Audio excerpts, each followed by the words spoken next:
Hello there! Welcome back to Yubi Studio, and for today's video I'm starting a new series for photography beginners. These photography basics are really basic stuff for photography from my own experience for you who are willing to start a new hobby in photography or get better in your photography or just learn about a new field. I hope you enjoy it and I hope you follow along the next few series, and let's get started.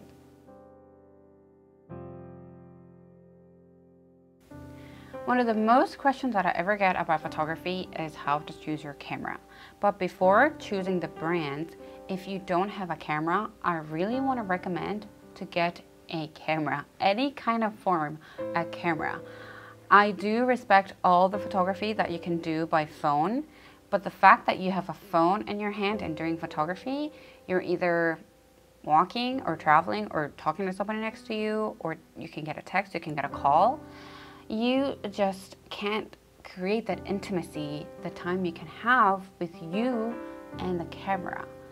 And it's really different when you're just out there, disconnected, just you and the camera, and you're focusing on just one action. And that's how you can get really serious and fun about this hobby.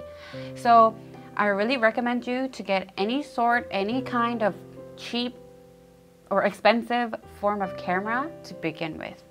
I started photography because I got a camera. That's how it all started. I didn't have any photographers around me. I didn't know anything about photography. I didn't know anything about camera.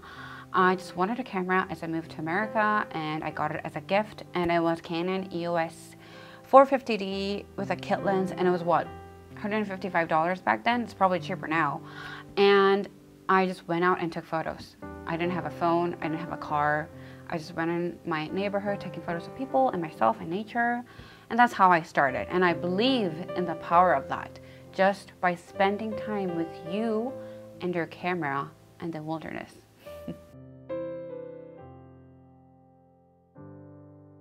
I think the most important thing that you need to know before choosing your camera is what kind of photography that you want to do. What is your most important subject that you want to capture in your photography? It could be lifestyle, it could be architecture, landscape, portrait, self-portraits, animals, sports. It will be really helpful if you kind of decided in the beginning. It'll be easier to narrow down to choose a camera or brand because different brands have different strengths in their bodies of cameras.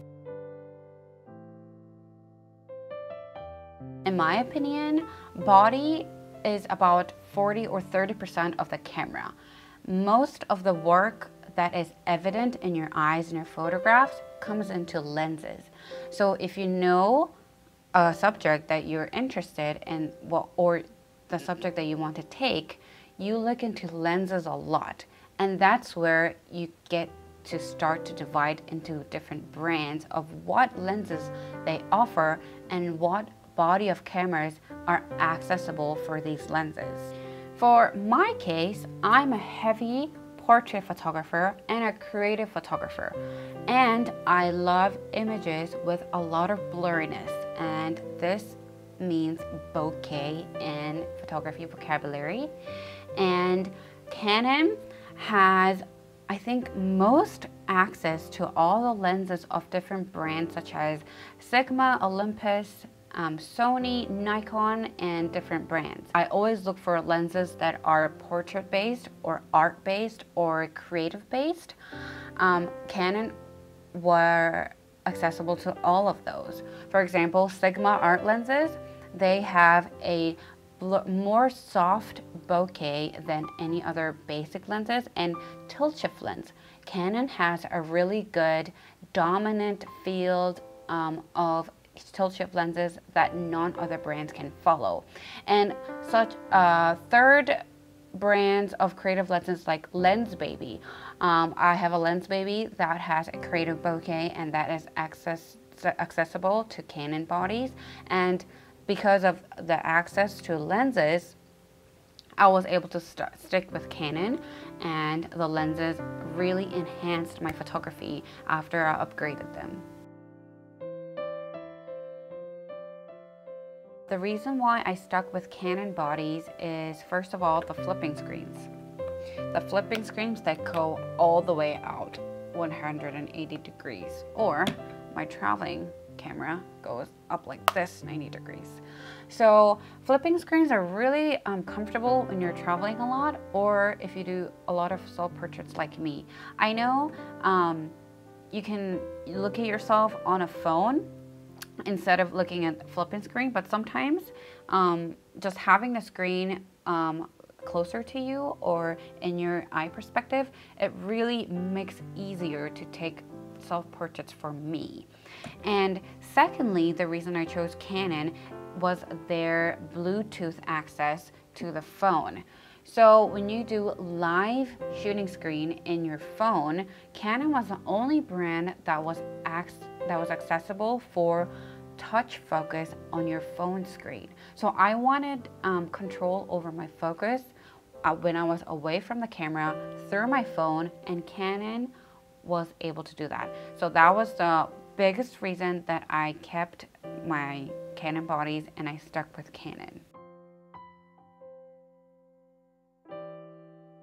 And lastly, if you are not on a budget and these cameras are a little bit expensive for you, I would recommend you to get any sort of camera, such as film camera. You can find them at thrift store for what, $5, $6, or get a Polaroid. They're probably about 20-30 bucks used on eBay. I just want to say to get any form of camera, because that's the start of your journey. And trust me, film cameras and Polaroid cameras are so much fun.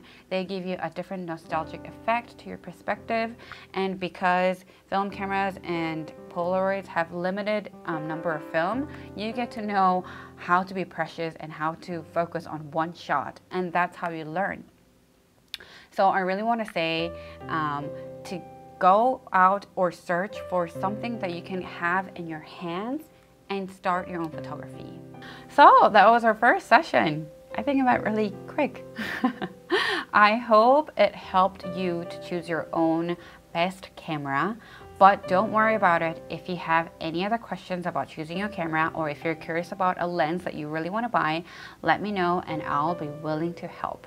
In the next series, I will be talking about the basic vocabulary of photography and also basic settings in camera in really easy way. So thanks for watching and see you in the next video. Bye.